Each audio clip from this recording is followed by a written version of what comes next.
నమస్తే, తెలుగు రాజ్యం స్వాగతం. నేను మీ సంధ్య. తెలంగాణలో కేంద్ర మంత్రి బండి సంజయ్ కొడుకు బండి భగీరథ్ ఉదంతం తర్వాత మంత్రివర్గ విస్తరణలో మార్పు ఉండబోతుందన్న ఊహాగానాలు పెద్ద ఎత్తున జరగబోతున్నాయి. ఈ నేపథ్యంలో బండి సంజయ్ని తప్పించి మరొకరికి ఆ పదవి ఇవ్వబోతున్నారు, ఇంకొకరికి కూడా కేంద్ర మంత్రి పదవి రాబోతుంది అన్న వార్తలు అయితే వినిపిస్తున్నాయి. మరి ఎవరిని కేంద్ర మంత్రి పదవులు వరించబోతున్నాయి, రేస్లో ఎవరున్నారు తెలుసుకునే ప్రయత్నం చేద్దాం. చరిత్రకారులు, రాజకీయ విశ్లేషకులు చిలగడ శ్రీకాంత్ గారు మనతో ఉన్నారు. ఆయన మాటల్లో. శ్రీకాంత్ గారు నమస్తే అండి. నమస్కారం సంజయ్. ఆల్మోస్ట్ ఆల్ బండి సంజయ్ పదవి ఇంకా పక్కన పెట్టేస్తారు, జరిగిన డ్యామేజ్ని కంట్రోల్ చేసుకోవాలంటే తప్పదు అన్న ఒక కంక్లూజన్కి వచ్చేసారు అనేసి అని అంటున్నారు. మరి ఆయనను తప్పిస్తే నెక్స్ట్ ఎవరికి ఇచ్చే అవకాశం ఉంది? ఎందుకంటే ఇప్పటికే నెక్స్ట్ ఎవరు బీజేపీ దిక్సూచి తెలంగాణకు సంబంధించిన పెద్ద ఎత్తున చర్చ జరుగుతోంది. ఇప్పుడు ఒకవేళ కేంద్ర మంత్రి పదవి వాళ్ళకు వరిస్తే వాళ్ళు రేపు తెలంగాణ బీజేపీ దిక్సూచులు అని అనుకోవచ్చా, లేకపోతే ఎలా చూడాలి? అంటే కేంద్ర మంత్రి వర్గంలోకి తీసుకున్న తర్వాత ఏమవుతుందంటే who is the face of the party here అనేది కూడా ఒక ప్రశ్న ఉత్పన్నమవుతుంది. అంటే తెలంగాణ రాష్ట్ర సారథ్య బాధ్యతలతో పాటు తెలంగాణ రాష్ట్ర ముఖచిత్రంపై తర్వాత రేపు ముఖ్యమంత్రి పదవికి చేరువగా ఈ పార్టీని చేసేటటువంటి నాయకుడు ఎవరు, ఆ captain, who is the captain of the ship here అనేది ఒక ప్రశ్న అయితే స్పష్టంగా ఉత్పన్నమవుతుంది. ఇప్పటివరకు భాజపాలో ఇవాళ ఉన్నటువంటి కొంతమంది నాయకులకు ఇష్టం ఉన్నా ఇష్టం లేకపోయినా బండి సంజయ్ గారి హవా కొనసాగింది అనేది నిర్వివాదాంశమైనటువంటి విషయం. ఎందుకంటే ఆయన ఒక దశలో అసలు పార్టీని చుక్కాని లేని నావలాగా ఉన్నటువంటి పార్టీని నిజంగా అసలు హోరెత్తి పరిగెత్తించినటువంటి నేతగా ఆయన ఖచ్చితంగా చరిత్ర పుటల్లో నిలిచిపోతాడు. అయితే ఇప్పుడు జరిగినటువంటి ఈ ఉదంతం ఏదైతే ఉందో ఇది బండి సంజయ్ గారు కేంద్రం నుంచి వాళ్ళు బండి సంజయ్ గారిని తప్పించడానికి ముందే తాను నైతిక బాధ్యత వహించి రాజీనామా చేస్తే హీరో అవుతాడు ఖచ్చితంగా. ఎందుకంటే ఒక సెక్షన్ ఆఫ్ పీపుల్కి, ఒక సెక్షన్ ఆఫ్ పర్సన్స్కి ఆయన ఖచ్చితంగా ఇష్టుడు బండి సంజయ్ గారు. ఇది ఈవేళ ఎవరు దీనిని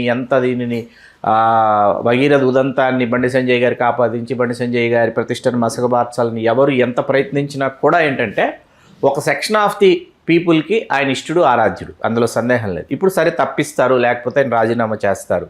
చేసిన తర్వాత ఏంటంటే వాళ్ళ కిషన్ రెడ్డి గారు శాఖ మారుస్తారని, అట్లాగే డాక్టర్ కె లక్ష్మణ్ గారు మరియు ఈటెల రాజేంద్ర గారు ఇరువురికి కేంద్ర మంత్రివర్గంలో అవకాశం ఇస్తారని వినిపిస్తున్నటువంటి వాటిని ఏ విధంగానూ మనం కొట్టిపారేయడానికి లేదు. యాప్ పార్టీ విపక్షంలో దాన్ని విలీనం చేసేటటువంటి ఇది చేసినటువంటి రాఘవ్ చడ్డా గారికి కేంద్ర మంత్రివర్గంలో అవకాశం వస్తుంది. అట్లాగే ఓం బిర్లా ఆయనకు అవకాశం వస్తుంది. స్పీకర్గా వాళ్ళు మహిళకు అవకాశం ఇద్దాం లోక్సభ స్పీకర్ కానీ ఒక చర్చ జరుగుతోంది. ఆ లోక్సభ స్పీకర్ మహిళ అన్నది కూడా మనం కొట్టిపారేయడానికి వీల్లేదు. పురంధేశ్వరి గారికి అవకాశం వస్తుందేమో తెలియదు. ఓకే, ఎందుకంటే లోక్సభ స్పీకర్గా మహిళ గురించి చర్చ జరుగుతోంది. ఆవిడ కూడా చాలా ఓపికగా సంయమనంతో ఎదురు చూస్తున్నారు. ఆవిడ మంత్రాంగం ఆవిడ ఢిల్లీ స్థాయిలో ఆవిడ నేర్పుతున్నారు. ఆవిడ లోక్సభ స్పీకర్ అయ్యేటటువంటి పరిస్థితి ఏర్పడుతుందన్నది ఒకటి మనం చూడాలి. అలాగే ఆంధ్రప్రదేశ్కి వచ్చేటప్పటికి ప్రస్తుతం సహాయ మంత్రిగా ఉన్న భూపతిరాజు శ్రీనివాస్ వర్మ గారు ఆయనను కొనసాగిస్తూ వాళ్ళు సీఎం రమేష్ గారికి అవకాశం ఇద్దామన్నది ఒకటి చూస్తున్నారు. రామ్మోహన్ నాయుడు తెలుగుదేశం నుంచి తప్పించి అలా పురంధేశ్వరి గారి పేరు మనకి లోక్సభ స్పీకర్కి ఆవిడ ప్రయత్నాలు ఆవిడ చేస్తున్నారని వినిపిస్తున్నటువంటి విషయం ఒకటి మనకి స్పష్టంగా తెలుస్తోంది. పోతే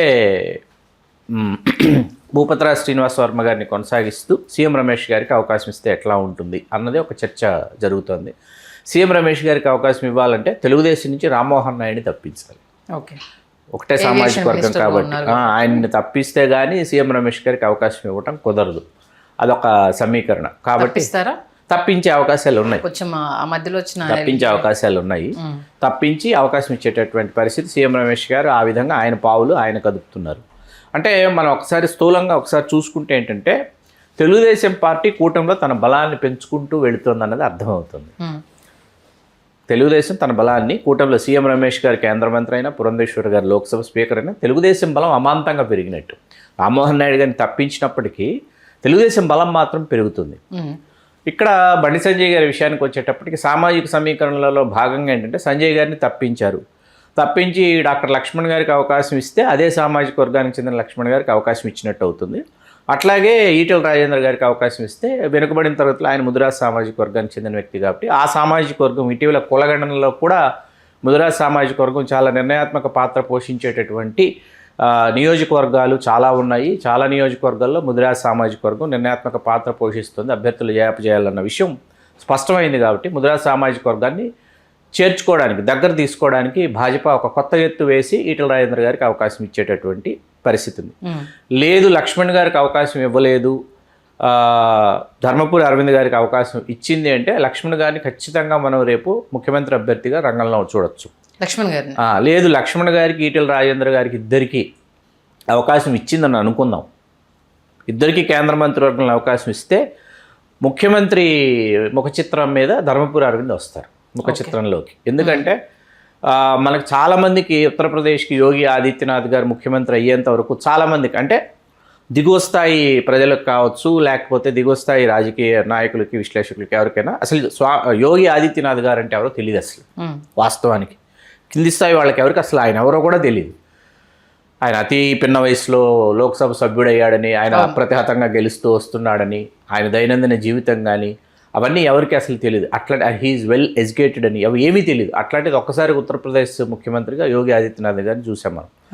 లో ప్రొఫైల్ ధర్మపురి అరవింద్ గారు ఏంటంటే లో ప్రొఫైల్ మెయింటైన్ చేస్తూ ఆయన డే 1 నుంచి ఆయన ఆర్ఎస్ఎస్, తండ్రి ధర్మపురి శ్రీనివాస్ గారు కాంగ్రెస్ పార్టీలో దిగ్గజమైనప్పటికీ ఆయన మాత్రం ఆర్ఎస్ఎస్ భావజాలం, ఆర్ఎస్ఎస్తో కలిసి ప్రయాణం చేసినటువంటి జీవన విధానం ధర్మపురి అరవింద్ గారు. ధర్మపురి అరవింద్ గారిని తీసుకొచ్చి మనమేం ఆశ్చర్యపోవాల్సిన పని లేదు. ఓకే, అంటే భాజపాలో ఎప్పుడు ఏదైనా జరగచ్చండి. ఇప్పుడు మనం రాజ్యసభ గురించి, ఆంధ్రప్రదేశ్కు సంబంధించి మనం మొన్న రాజ్యసభకు సంబంధించి మనం విశ్లేషణ చేసాం. దాసరి శ్రీనివాసులు గారి గురించి మనం మాట్లాడాం. రిటైర్డ్ ఐఏఎస్ అధికారికి రాజ్యసభ ఇస్తారు. అలా ఎకాఎకిన అటువంటి వాళ్ళు కూడా కేంద్ర మంత్రులు అయిపోయేటటువంటి అవకాశం భాజపాలో ఉంటుంది. భాజపాలో ఉన్న సూత్రం ఏంటంటే భాజపా వాళ్ళు చాలా సీరియస్గా తీసుకునేటటువంటి అంశం ఏంటంటే పర్సన్, ఆ లీడర్ ఎవరైతే ఉంటారో వాళ్ళు ఫ్రమ్ ద బిగినింగ్ బీజేపీతో జర్నీ చేశారా లేదన్నది టాప్ ప్రయారిటీ కింద తీసుకుంటారు. తర్వాత ఏంటంటే 2 పర్యాయాలు పోటీ చేసి ఓడిపోయారు అనుకోండి ఎక్కడైనా, వారికి మళ్ళీ పోటీ చేయడానికి అవకాశం ఇవ్వరు. 2 పర్యాయాలు పోటీ చేసి ఓడిపోతే వరుసగా వారిని ఏం చేస్తారంటే పార్టీకి సంబంధించి ఇతర రాష్ట్రాల్లో పార్టీ యొక్క కార్యక్రమాలు రూపొందించడం, విజయవంతం చేయటం, కొన్ని సామాజిక వర్గాల్ని సెక్షన్స్ అంటారు కదా, ఆ సెక్షన్స్ని ఎట్లా అట్రాక్ట్ చేసుకోవాలనేటటువంటి కార్యక్రమాలు అప్పచెప్పి తర్వాత వాళ్ళకి ఏదో చెప్పుకోదగ్గ నామినేటెడ్ పోస్టు, ఒక గవర్నరు, రాజ్యసభ. మనకు తమిళిసై గారు వరుసగా మొన్న ఎన్నోసారి ఆవిడ ఓడిపోయారు, 7వ అనుకుంటారు, ఓడిపోయారు ఆవిడ. మరి మనకి ఇక్కడ తెలంగాణ గవర్నర్గా చేశారు ఆవిడ. అట్లా ఓడిపోతూ ఉంటారనమాట. కాకపోతే వాళ్ళు గవర్నర్లు అవ్వటము, వాళ్ళకి కావాల్సినటువంటి రాజమర్యాదలన్నీ దక్కడం అవన్నీ భాజపాలో జరుగుతూ ఉంటాయి. అది భాజపా అనేది కుటుంబ వ్యవస్థ లేకపోతే కుటుంబ పార్టీనో మరొకటి కాదండి. భాజపా అనేది ఒక ఇన్స్టిట్యూషన్. ఇవాళ face of the party, face of the nation అన్నది నరేంద్ర మోడీ గారి విషయంలో భాజపా ఇవాళ పూర్తి స్థాయిలో ఆయన నాయకత్వాన్ని అంగీకరిస్తున్నటువంటి పరిస్థితుల్లో ఏంటంటే ఆయన తర్వాత ఎవరు అన్నది కూడా వాళ్ళ దగ్గర వాళ్ళు ఒక నిర్ణయాన్ని ఇప్పటికే వచ్చేసి ఉంటారు. కాకపోతే అది తేటతెల్లం చేయరు అనమాట. అంటే ఇక్కడ అటల్ బిహారీ వాజ్పేయి గారు, తర్వాత లాల్ కృష్ణ అద్వానీ గారు చేస్తారనుకుని చేయలేనటువంటి చాలా అంశాలని, చాలా విషయాల్ని మోడీ గారు, అమిత్ షా గారు చేసి చూపించారు. చాలా జీవోల్ని వాళ్ళు విజయవంతంగా అమలు చేయడంలో కావచ్చు, చాలా నిర్ణయాలు, కఠినమైనటువంటి నిర్ణయాల్ని ఏదైతే అది అయిందని వాళ్ళు తీసుకున్నటువంటి పద్ధతి కావచ్చు, అవి ఈ దేశంలో ఉన్నటువంటి కొంతమందికి బాగా నచ్చాయన్నమాట. అంటే దశాబ్దాల తరబడి కొంతమంది ఎదురు చూశారు, ఇవి జరుగుతాయేమో, ఇది చేస్తారేమో అని చెప్పేసి. అవి వీళ్ళిద్దరూ చేయడం వల్ల ఏమైపోయిందంటే వీళ్ళని నమ్ముతున్నటువంటి, అంటే విశ్వాసం కలిగించినటువంటి వాళ్ళు ప్రజల యొక్క నమ్మకాన్ని చొరగొన్నటువంటి నాయకులుగా వాళ్ళు అవతరించారు. కాబట్టి ఏంటంటే ఈవేళ ఖచ్చితంగా రేపు తెలంగాణ రాష్ట్రంలోకి భాజపా అడుగు పెట్టాలని అనుకుంటోంది, భాజపా రావాలనుకుంటోంది, పాగా వేయాలనుకుంటోంది. దక్షిణాది రాష్ట్రాల్లో కర్ణాటక తర్వాత మరొక రాష్ట్రంలోకి రావాలంటే వాళ్ళకి తెలంగాణలో తప్ప మరొక రాష్ట్రంలో వాళ్ళకి అవకాశం కనిపించడం లేదు. కాబట్టి వాళ్ళు ఆ దిశగా ప్రయత్నాలు చేస్తున్నారు.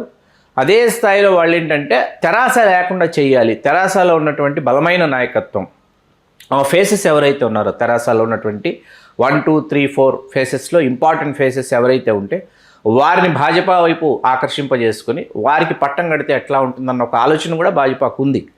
కాకపోతే వాళ్ళు అప్పుడిప్పుడే ఆ పాచికని వేయడం లేదు, ఆలోచిస్తున్నారు. తమతో కలిసి తమ పార్టీలో ప్రయాణం చేసినటువంటి వారికి పట్టం కడదాము, ఆ తర్వాత ఆలోచిద్దాం ఈ పాచిక ఎట్లా వేద్దామని ఆలోచిస్తున్నారు.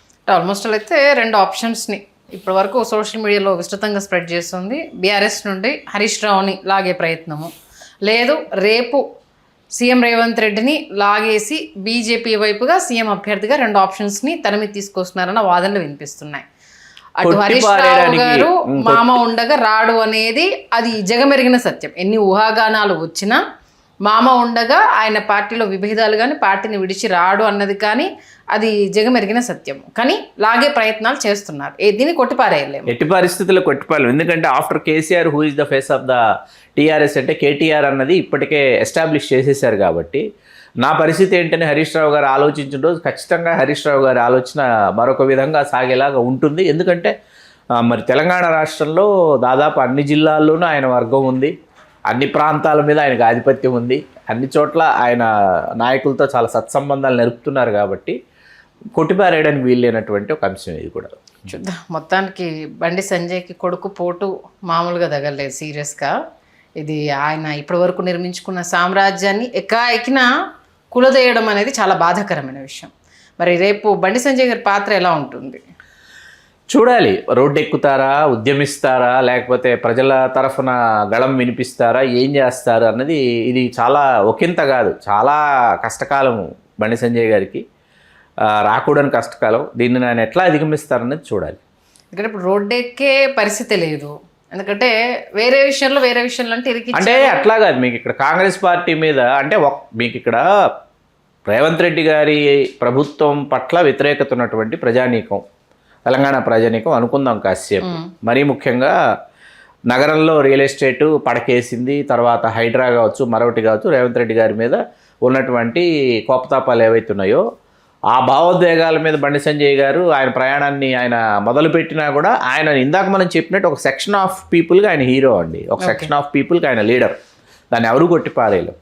దానిని ఆయన తనను తాను బలోపేతం చేసుకునే విధంగా ఆయన ప్రయాణాన్ని కొనసాగించారనుకోండి, అది మరొకలాగా ఉంటుంది, అది ఇంకొక టర్న్ తీసుకుంటుంది. అది అంటే బీజేపీని కాదని అయితే అడుగు వేయలేరు. బీజేపీని కాదని కాదు, ఆయన ప్రయాణం చేస్తాడు. ఆయన ఏదో ఒక యాత్ర ఎలా టర్న్ అవుతుంది అనేది మీరు అన్న దాని ప్రకారం చెప్పలేము.